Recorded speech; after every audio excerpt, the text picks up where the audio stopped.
Hello， 大家好，欢迎收看最新一期节目，我是小编。一家三口同时遇害，线索只有一张1寸照片，双重身份又让案情扑朔迷离，情感纠纷、家庭恩怨，挖地3尺，万里追踪。在历经30年后，警方终于确定了被埋藏已久的真相。可当真相浮出水面的那一刻，所有人都感慨万千。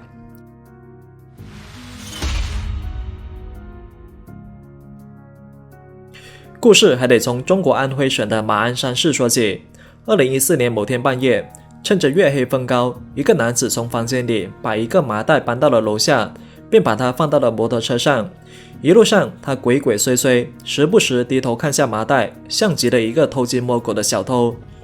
来到郊外后，他把麻袋从车上卸了下来，给绳子肉打多了几个死结。确定周围没人后，他用力一甩，将其抛到了建筑垃圾的填埋场里。而做完这一切后，他一脚油门离开了现场。第二天，男子骑着摩托车又来到了此地，只不过这一次他没有停下来，只是假装是个路过的市民。确定填埋场没有任何异常后，他才长长松了一口气。回到家后，男子觉得如释重负，总算为心中的怨气狠狠发泄了一番。就这样，时间过去了6年。本以为一切高枕无忧的他，怎么也想不到警方还是找上门来了。这名男子名叫熊德林，2020年11月9号，由于涉嫌杀害一个名为林某的男子，他被带到了警局。审讯时，熊德林承认自己此前杀了一个人。在警方的要求下，他就带着调查人员再次来到了抛尸点。可时隔6年，当年的建筑垃圾填埋场，如今早就变成了一片平地。上面还修了高架桥，一切都变了样。靠着模糊的记忆，熊德林给警方画了个范围，不出意外的话，就是在桥底这片区域。而半信半疑的警方马上就拉起警戒线开挖，活要见人，死要见尸。一个戴着手铐的男子，身边还围着一群警察，旁边还有消防员和数层警戒线。现场吸引了不少吃瓜群众，不少人在旁边驻足观看，就等着惊悚的一幕出现。每挖几下，警方就会让熊德林上前辨认位置。可几个小时后，即使连续挖了好几个地方，警方依然没有找到尸体。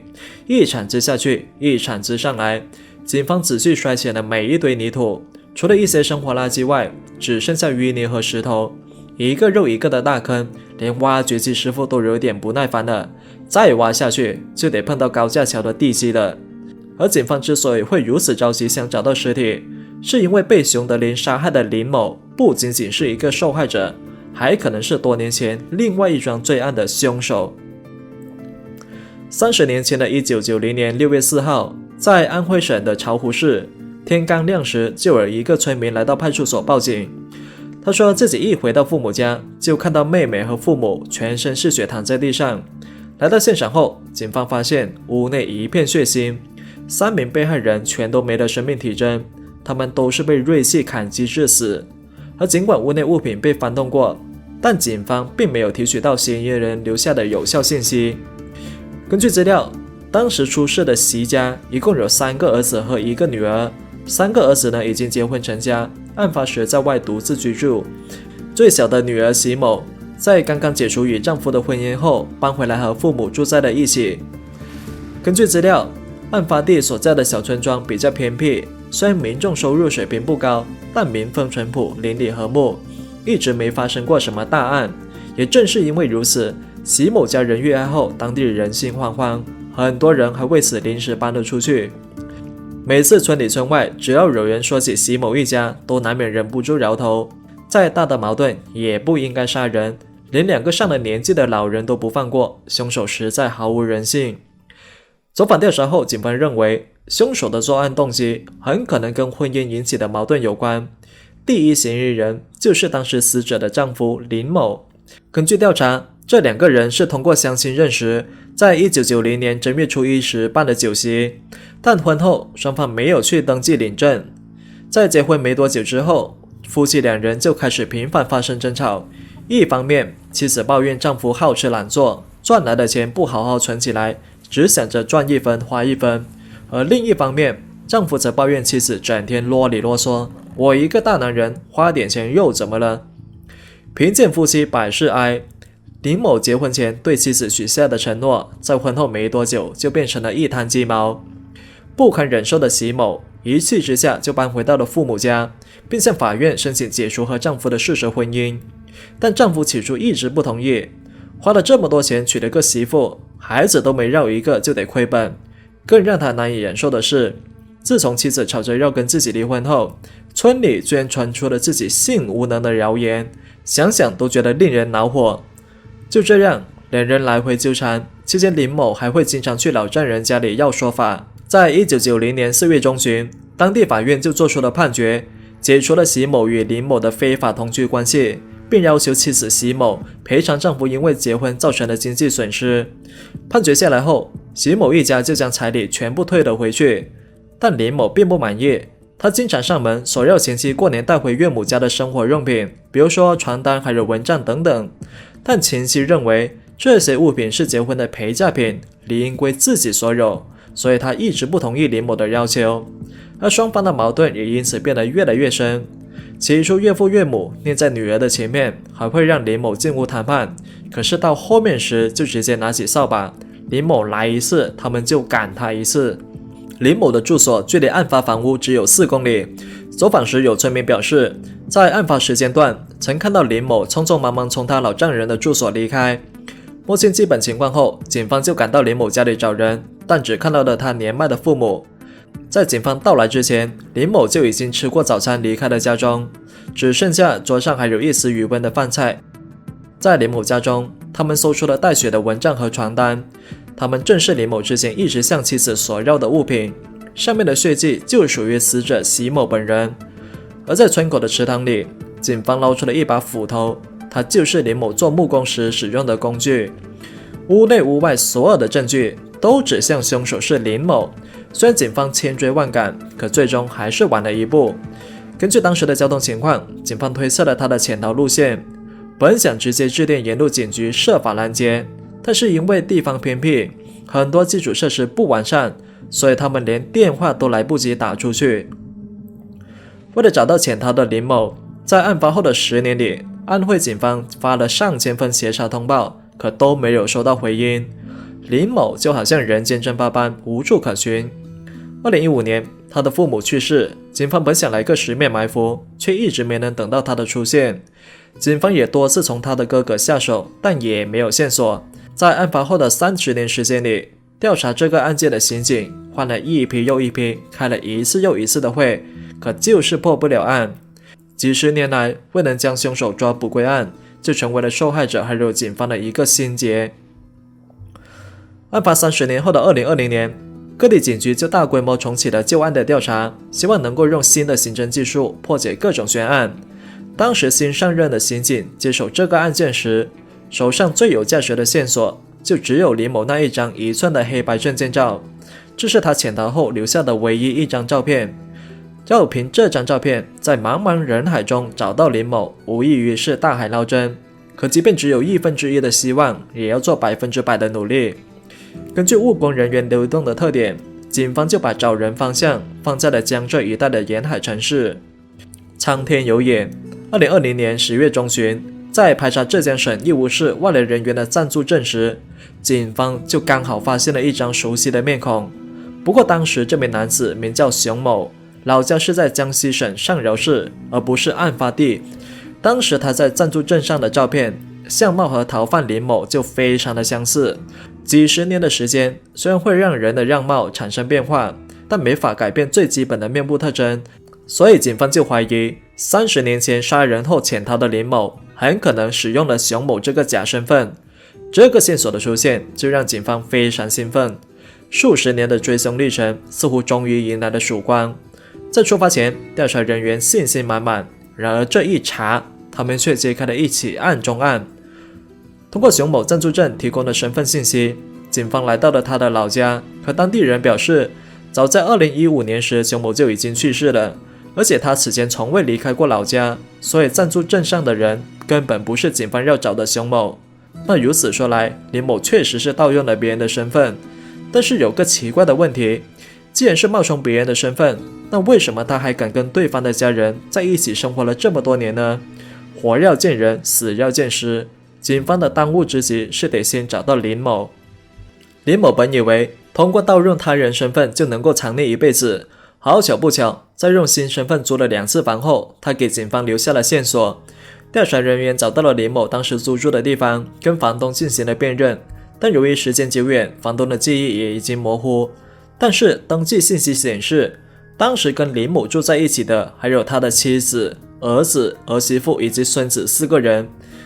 但是一家人在一起住了一段时间后就各奔东西，唯独林某下落不明，似乎突然人间蒸发。警方觉得一大家子各处一方，要么是为了生计奔波，要么是因为矛盾分开。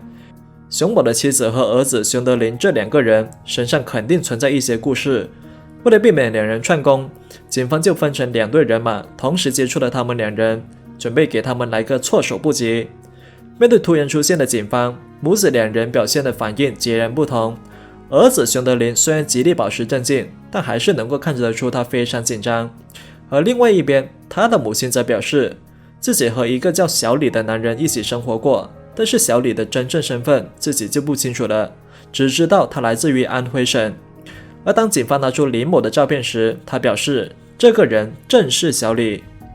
一番耐心沟通后，熊德林的母亲吴某花就终于说出了自己的往事。她说，在1990年时，自己和丈夫认识了一个在外乞讨的男子，他就是小李。由于当时丈夫身体不好，没法干体力活，就把小李收留在家里，让他帮忙干活。一开始，小李低调本分，只埋头干活，从不主动和当地村民接触。当周围人问起他的个人情况时，他都不做回答。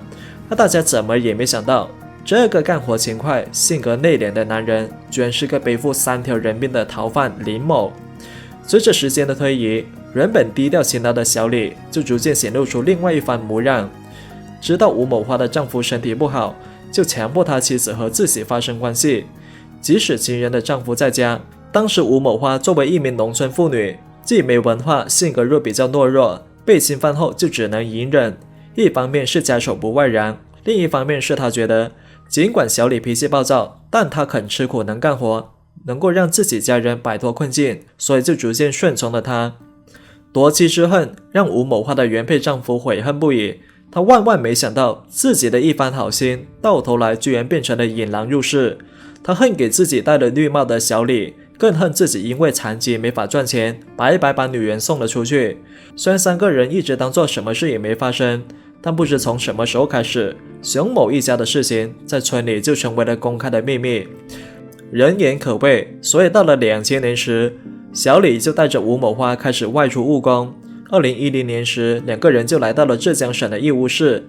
由于小李没有身份证，吴某花就用自己原配丈夫的身份证给他办了暂住证。从离开老家的那年开始，在没有和丈夫离婚的情况下，吴某花就直接跟林某一起生活了10年，期间呢一直没回老家。2010年时，吴某花将已经结婚生子的儿子熊德林也嫁到了义乌。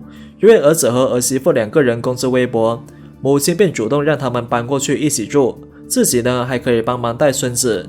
儿子熊德林答应了这个提议，跟母亲的情人小李一起生活。就这样，他们一起住了3年多。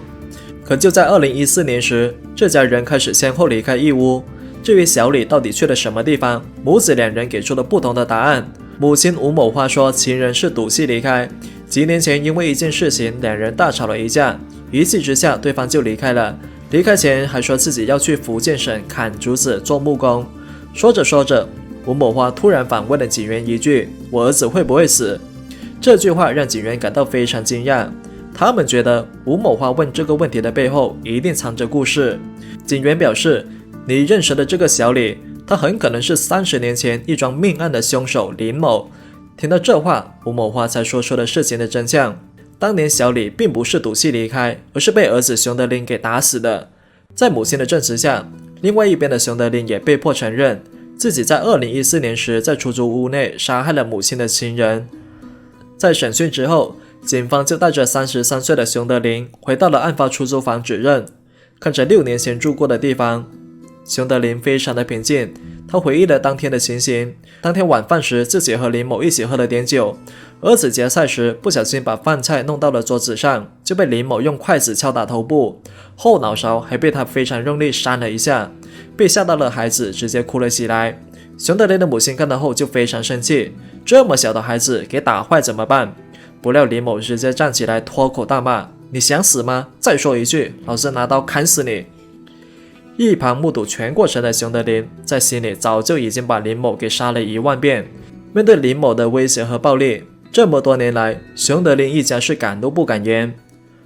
那情人儿子的到来，不但没有让林某安分下来，反而还让他对情人的儿媳妇龙某产生了非分之想，经常趁着熊某外出上班时对他动手动脚，而不堪骚扰的龙某一气之下就回了娘家。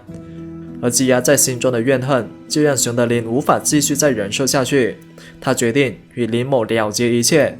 所以在那天晚上，他故意把林某给灌醉，然后趁着酒劲从房间里拿了一把锤子，来到林某床上，趁他熟睡时杀害了他，最后再抛尸垃圾场，这才有了我们前文中的情节。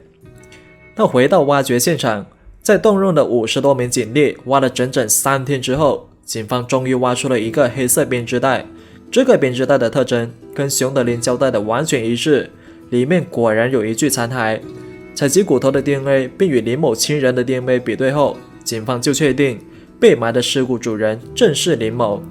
谁也想不到，警方苦苦寻找了30年的杀人凶手，因为霸占他人的妻子，霸占别人的家庭，被人杀害，然后深埋地下。经过警方的商讨，他们撤回了对熊德林的诉讼，他被无罪释放。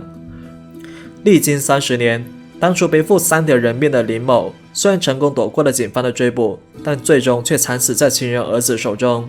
善有善报，恶有恶报，冥冥之中似乎一切都已经是天注定。但最后还是要说一句，不是每个人都会像熊德林那么幸运。如果死在他手下的人不是林某，他也要为自己的冲动买单。我是小渊，我们下期再见。